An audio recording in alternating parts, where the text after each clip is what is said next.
c'est Abby. Aujourd'hui, je fais une vidéo un peu plus sérieuse, si on veut. Dans le fond, c'est pas une vidéo, c'est pas un challenge, c'est pas une vidéo qu'on voit beaucoup sur YouTube. C'est plus une vidéo par rapport à mon échange étudiant. Donc, je vais faire la différence entre les écoles du Québec puis les écoles en Colombie-Britannique. Avant de commencer la vidéo, les exemples que je vous donne, c'est vraiment mes exemples à moi, ce que moi j'ai vécu. Donc, mon école au Québec et mon école en Colombie-Britannique. C'est sûrement pas pareil partout au Québec ni partout en Colombie-Britannique, mais moi je fais avec ce que je connais. Donc, let's go! OK. Premièrement, je vais commencer par expliquer le fonctionnement des écoles au Québec parce que je pense que c'est vraiment plus simple. Donc, il y a le primaire. Le primaire dure 7 ans. Donc, de maternelle à 6e année, ça fait 7 ans. Dans le fond, tu as des possibilités de redoubler au primaire. Si, dans le fond, tu échoues tes matières, tu recommences ton année. C'est pareil au secondaire. Au secondaire, il y a 5 ans. Entre le secondaire 1 et le secondaire 2, tu peux redoubler ton année au complet. Si tu coules plus que deux matières ou plus. Si tu coules 2 matières ou plus en secondaire 1 ou 2, tu redoubles. Rendu au secondaire 3 ou 4, aussitôt que tu te coules une matière, tu passes au 2e niveau, mais tu restes dans la matière que tu as coulée dans l'année précédente. Donc, ça fait en sorte que des fois, rendu au secondaire 5, il te manque des cours, donc tu dois aller les faire aux adultes avant d'aller au cégep. Le cégep, pré-universitaire, donc des cours de base qui te préparent pour l'université. Aussi, il y a les DEP pour les diplômes d'études professionnelles, les DEC pour les diplômes d'études collégiales, puis les techniques pour ceux qui ne veulent pas aller à l'université, mais qui veulent quand même un métier technique, si on veut. Donc, voilà. Puis ensuite, il y a l'université qui dure le nombre d'années que vous voulez, tout dépendamment de la spécialité que vous étudiez. Je passe pour les écoles en Colombie-Britannique. Il y a Elementary School. Donc, c'est comme le primaire. Donc, c'est Elementary School, c'est 7 ans, pareil comme nous. Tu peux pas redoubler, par exemple. Ici, tu n'as pas le droit de redoubler. C'est au primaire, tu vas pas échouer un cours. Tu vas avoir une recommandation de la recommencer, soit par le professeur, soit par les parents. Si tes parents pensent que tu dois recommencer ton année parce que tu n'as pas assez appris, parce que tu n'as pas acquéri les compétences nécessaires, ils peuvent demander à la direction de te faire recommencer ton année et ça va être accepté ou non par le professeur, tout dépendamment de tes capacités. Après ça, dépendamment de où tu vis en Colombie-Britannique, il y a Middle School puis High School. Middle School, c'est 8e, 9e, 10e. Là, ça, c'est pareil comme Elementary School. Dans le fond, tu peux pas redoubler, tu peux juste avoir des recommandations. Puis, tu as High School, qui est 11, 12, ou 8, 9, 10, 11, 12. Ça dépend. S'il n'y a pas de Middle School, s'il n'y a pas de Middle, tu vas direct au High. Mais s'il y a un Middle, tu vas faire Middle, puis High. Puis là, rendu en High School, c'est là que ça se complique. Fait que là, tu as Middle School, High School. Dans le fond, après ça, quand tu as fini la 12e année, tu vas au cégep. Mais c'est comme le collège. En fait, c'est le collège. C'est DEC, DEP, technique. Il n'y a pas de pré-universitaire. Si tu veux aller à l'université, tu vas direct à l'université. Tu n'es pas obligé d'aller au collège. Donc, tu fais plus d'années d'université. Pour continuer la vidéo, je vais parler des cours au BC parce que je crois que c'est vraiment plus compliqué que au Québec. Au Québec, on fait juste recommencer un cours si tu coules la première année. Tu le recommences l'année d'après dans la même année, mais tu passes dans l'année supérieure. Je pense que c'est assez simple, mais au BC, c'est plus compliqué. À place d'avoir 3 étapes, comme au Québec, tu as juste 2 semestres. Donc, septembre à février, ça c'est le premier semestre, puis février à juin, 2e semestre. Tu as 4 cours par semestre, puis c'est les mêmes cours à tous les jours. Donc, si le premier semestre, tu as mathématiques, anglais, éducation physique, puis sciences, ben tu as tous ces cours-là à tous les jours pendant 5 mois. Personnellement, on s'habitue vite. Comparément au Québec, que tu as 8 cours tout au long de l'année, c'est vraiment différent, mais on s'habitue quand même vite. Tantôt, je parlais des redoublages. C'est là que ça se complique. Dans le fond, quand tu arrives au secondaire, high school, tu peux faire des cours en ligne. Dans le fond, ici, tu as le droit à 3 options par année. Donc, 3 cours supplémentaires comme activité. On peut dire un cours de musique, c'est un cours supplémentaire. Un cours d'art dramatique, c'est un cours supplémentaire. Puis un cours d'art plastique, c'est un cours supplémentaire. Tu tu as droit à 3 par année. Donc, 2 le premier semestre, un le semestre d'après ou vice-versa. Donc, voilà.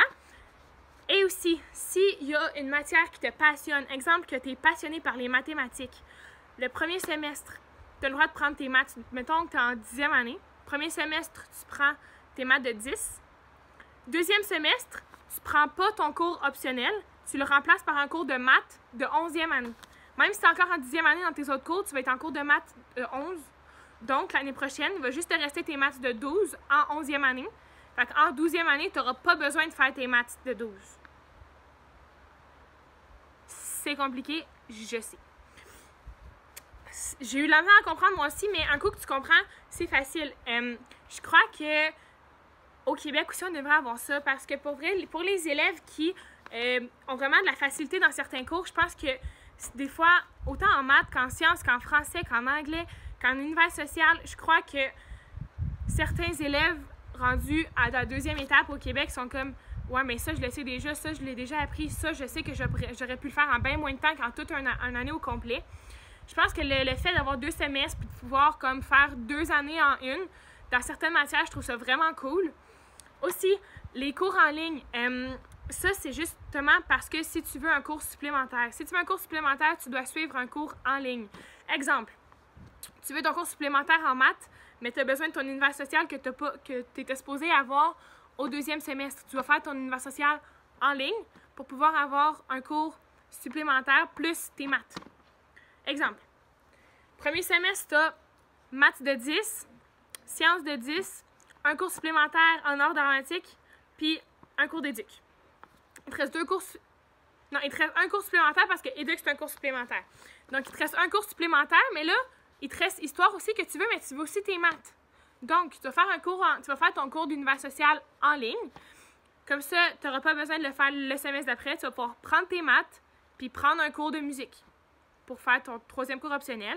Donc, avec cette affaire-là de cours supplémentaires, quand tu arrives en 12e année, tu dois sûrement faire comme moi, mais là, rendu en 12e année, tu n'auras plus de cours. Effectivement. Il y a certaines personnes qui, vu qu'ils font des cours supplémentaires en 11, rendus en 12, ils n'ont pas besoin de faire les 2 semestres au complet parce qu'ils ont déjà tous leurs cours. Ils n'ont pas besoin de faire leur maths de 12, ils l'ont fait en 11. Pas besoin de faire leur univers social de 12, ils l'ont fait en 11. Donc, ils vont juste faire le premier semestre. Ils vont faire leur sciences, leur anglais, puis ils vont prendre des cours supplémentaires, puis ils vont avoir fini. Ils vont finir en février parce qu'ils vont avoir fait des cours supplémentaires puis des cours en ligne. Je trouve ça vraiment super génial, ultra méga cool. Pour vrai, finir 5 mois plus tôt, je crois que tout le monde, on peut le prendre bien, mais dans le fond, il faut que tu travailles plus fort dans les années précédentes. Faire des cours de maths pendant tout un an au complet, faire 2 ans en 1 an, c'est demandant, j'en suis certaine. Aussi, suivre des cours en ligne, c'est pas donné pour tout le monde. Je crois que ça prend de la détermination.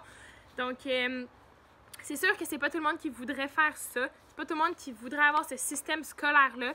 Mais moi, je trouve ça vraiment génial. Vu que je suis ici juste pour 3 mois, je peux pas l'expérimenter. Je peux pas faire de cours en ligne ni faire de double année. Parce que je pars en décembre. Donc voilà, je peux pas expérimenter, mais je crois que j'aimerais vraiment ça. Parler du fonctionnement, je crois que c'est assez complexe comme ça. Je vais commencer par les technologies parce que oui, la technologie fait partie beaucoup de nos vies au secondaire, même au primaire, mais je crois que je vais plus parler du secondaire parce que je suis au secondaire en ce moment. Donc, les technologies au Québec, on a des tableaux interactifs qui n'ont pas ici. Ils fonctionnent avec les anciens tableaux blancs. Moi, j'ai vraiment été surpris en arrivant ici parce que je suis habituée d'avoir un tableau interactif, les TNI, dans toutes mes classes. Donc, ici, avec les tableaux blancs, j'ai été surpris. Aussi, les intercoms. Vous savez ce que le directeur prend pour appeler dans les classes s'il y a besoin d'appeler un élève. Nous, on a des intercoms technologiques, c'est tactile, on voit l'heure, on peut voir l'horloge. C'est vraiment technologique. Ici, il fonctionne encore avec le téléphone accroché au mur. Il appelle avec le téléphone, il appelle le directeur, raccroche le téléphone. J'ai trouvé ça vraiment très drôle en arrivant ici de voir à quel point la technologie n'était pas tant développée. Mais je dirais que c'est peut-être juste mon école aussi. Qui n'est pas tant technologique que ça, donc je sais pas, peut-être. Aussi, au Québec, les téléphones sont interdits autant dans les classes que sur les étages. La seule place où tu as le droit d'utiliser ton téléphone, c'est au premier étage où il y a les casiers, la cafétéria. Voilà. Au secondaire, ici, les téléphones sont accepté dans les classes. Le professeur, après un examen, peut te dire, et même que c'est très fréquent, peut te dire, aussitôt que tu as fini ton examen, retourne ton examen, et tu peux passer du temps sur ton téléphone, sur les réseaux sociaux, tu peux écouter de la musique. La musique, c'est accepté en tout temps dans les classes, c'est pas dérangeant pour les profs. Si tu n'écoutes pas, c'est pas son problème. Aussi, les sites web de l'école. Nous, je sais qu'au Québec, on a un système de... un site web de l'école. On a un site web pour notre école, puis on a un site web aussi pour les notes. Ça s'appelle ECHO, puis tu as juste un mot de passe pour tous les sites web. Dans le fond, tu as ton code élève, puis ton mot de passe. En Colombie-Britannique, c'est vraiment plus compliqué. Tu as un site web de l'école, puis un site web gouvernemental pour, dans le fond, les notes. Mais juste sur le site de l'école, tu as comme 3 mots de passe différents avec 3 noms d'utilisateurs différents. Sur le site du gouvernement, c'est un mot de passe aléatoire que tu dois aller à la bibliothèque, tu dois demander c'est quoi ton nom, c'est quoi ton mot de passe. C'est là qu'ils vont te le donner. Je crois que c'est vraiment trop compliqué pour rien. Mais bon, j'ai même pas été capable encore d'aller voir mes notes d'ici sur le site parce que les codes, ils marchent pas vraiment bien. Donc, il manque un petit peu de budget sur le site web, mais sinon, ça... Ensuite, les horaires. Au Québec, je crois que les horaires sont simples. Dans le fond, tu commences l'école à 9h15, tu finis à 4h. Tu as des cours de 75 minutes. Chaque cours sont égaux. Tu as 15 minutes de pause le matin. Donc, 75 minutes, 15 minutes de pause, 75 minutes, 1h05 de dîner, même 1h15 de dîner. C'est pas trop long, mais des fois, ça peut être long un peu. Je pense qu'on pourrait raccourcir ça pour finir l'école un petit peu plus tôt. Puis ensuite, tu as 75 minutes de cours, 15 minutes de pause, 75 minutes de cours et c'est fini. Tu as 3 étapes, comme j'ai dit tantôt, 3 étapes. Une première étape qui vaut pour 20% de septembre à novembre.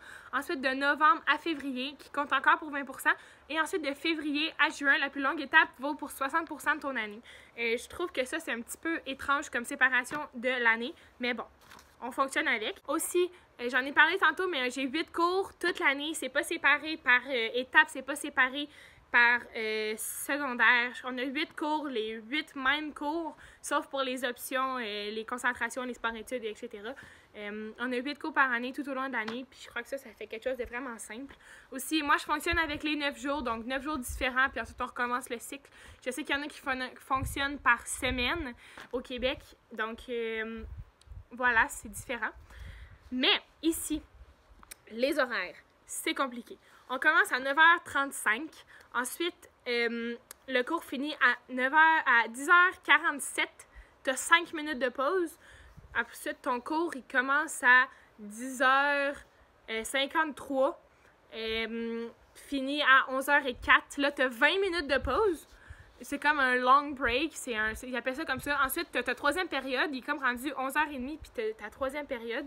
Troisième période de 11h24 à midi 57. Ça, c'est le long bloc, c'est comme 1h30 quasiment de cours. Je trouve ça vraiment long pour rien, puis les élèves ont faim, puis t'es plus concentré. Là. Quand t'as faim, t'es pas concentré. Fait qu'à la fin de la troisième période, t'es plus concentré. Après ça, t'as 40 minutes de dîner. Ça, c'est quand même court, mais je trouve que ça finit bien parce qu'après ça, tu finis l'école à 3h. Mais, ici, je finis l'école à 3h lundi, mardi, jeudi, vendredi. Le mercredi. Ici, les récupérations, c'est le mercredi après-midi. Donc, le mercredi après-midi, à toutes les semaines, je finis à 2h10. Les cours sont 7 minutes moins longs pour qu'on finisse l'école à 2h10. Donc, je sais pas si c'est une bonne affaire. Les cours sont pas... C'est pas des heures piles, c'est des nombres par rapport. On est tout le temps mélangés. C'est bizarre. Mais aussi, ici, ça fonctionne avec les semestres. Donc, 4 cours par semestre. Dans le fond, c'est pas les jours histoire, sciences, maths, anglais. Non, c'est bloc A, bloc B, bloc C, bloc D. Bloc A, t'as maths. Bloc B, t'as histoire. Bloc C, t'as sciences. Bloc D, t'as art dramatique. Puis, dans le fond, ça rotationne. Donc, la première journée, c'est ABCD. Deuxième journée, BCDA. Troisième journée, CDAB. Quatrième journée, DABC. Puis tu roules comme ça. Donc, il faut que tu suives ton horaire parce que c'est pas écrit, t'as pas comme d'horaire écrit. C'est pas écrit, OK, aujourd'hui c'est DABC. C'est pas écrit. C'est toi qu'il faut qu'ils t'en souviennent. Donc, tu peux te mélanger de cours. Ça arrive souvent. Les élèves arrivent dans ton cours, sont comme ah, je me suis mélangé de cours, désolé. C'est quand même des situations assez drôles, mais quand ça arrive à toi, c'est un petit peu moins drôle. Je crois que le fait d'avoir 4 classes par semestre, ça peut être un désavantage parce que, exemple, tu as des mathématiques le premier semestre en 10e année, puis tu arrives en 11e année, puis tes maths sont juste au 2e semestre. Ça fait 1 an sans faire de maths, puis je pense que tu t'en rappelleras pas de ce que tu as fait en 10e année. Là. Oui, tu vas peut-être avoir des comme flashbacks de genre « Ah oui, je me rappelle, j'ai fait ça », mais tu te rappelleras pas de tout, puis c'est vraiment un désavantage. Moi, j'aimerais pas ça personnellement. Je pense que j'aime mieux le fait d'avoir des mathématiques tout au long de l'année ou de l'anglais tout au long de l'année pour pas perdre mes capacités parce que j'ai juste 2 mois sans le faire, les 2 mois de l'été, puis on en a besoin des fois 2 mois de congé, ça fait du bien. Dernier sujet que je vais parler, le code vestimentaire. Je crois que ça s'adresse plus aux jeunes. Les adultes qui vont regarder cette vidéo-là, je pense que c'est un sujet qui vous concerne un petit peu moins. Le code vestimentaire au Québec, il est très strict. Ça commence à s'alléger un peu dans les écoles. Je sais qu'il y a des écoles qui l'enlèvent, qui font des tests cette année. Moi, personnellement, à mon école, pas le droit de voir tes épaules. Les jeans, si vous avez des trous, c'est en bas des genoux. Les jupes, les shorts, 15 cm en haut du genou. Ils sont vraiment stricts, ils les mesurent, ils se remettent avec leurs règles. C'est très, très, très, très strict. Aussi, les filles, il faut qu'il y ait des bretelles, puis si c'est des bretelles, ça doit être des bretelles larges. Toutes les chandails qui sont trop décolletées, c'est non, on peut pas voir votre bédaine. Aussi, les gogoons, c'est interdit. Les bandeaux rouges, ça fait un peu gang de rue, pas le droit. C'est vraiment strict, il y a des règlements que je connais même pas, que je savais même pas. Ouh! Il y a des règlements que je connaissais même pas, que je savais pas. Tandis que ici, j'arrive, pas de code vestimentaire, tu portes ce que tu veux. Puis je vois pas de différence, pour vrai, les gars. Les profs qui disent que c'est à cause que les gars, ils vont être distraits, nanana, pas du tout. Puis je crois que les élèves ont vraiment des bonnes notes même à ça. Il n'y a aucun code vestimentaire. Si tu veux mettre un chandail bédaine, vas-y. Si tu veux mettre des trous Si tu mets des jeans dans des trous qu'on voit quasiment toute ta jambe, vas-y. Tu mets ce que tu veux. Les profs diront rien. Puis ils vont juste continuer leur cours, ils sont pas distraits par ça, ils sont habitués. Je pense que c'est plus ça l'affaire. Au Québec, on est habitué d'avoir un code vestimentaire, il y a même des écoles qui ont des uniformes. Ici aussi, des fois, ils ont des uniformes, mais les codes vestimentaires sont zéro stricts. La seule chose que je dirais à propos des écoles au BC qui sont vraiment différents d'ici, pas nécessairement par rapport au code vestimentaire, mais plus en général, ça serait les cours, les demandes. Au Québec, on n'est vraiment pas demandant. Je crois que c'est peut-être le fait qu'on a des cours tout au long de l'année, qu'ici, ils essaient de rentrer tout un an en 5 mois. Sûrement, c'est ça, mais personnellement, en anglais, j'ai écrit comme un texte de 1500 mots. C'est même pas légal de demander ça au Québec. Je dirais aussi la lecture. Je dois lire un livre en comme 10 jours. Au Québec, j'aurais eu 3 mois pour le lire. Pour vrai, c'est très, très demandant. Mais les examens sont pas nécessairement plus durs. C'est juste qu'on a moins de temps pour le faire. Puis je crois que c'est ça qui fait en sorte que c'est demandant. Merci d'avoir regardé la vidéo. J'espère que ça vous a éclairé un peu plus sur le fonctionnement de l'école en Colombie-Britannique. Si vous avez des questions, il y a des sujets que j'ai pas abordés, que vous aimeriez répondre, vous pouvez me contacter sur les réseaux sociaux, autant Snapchat, Facebook, Instagram, Twitter. Je suis toujours là pour répondre à vos questions. J'espère que vous avez aimé ça, que ça va répondu à toutes vos questions en général.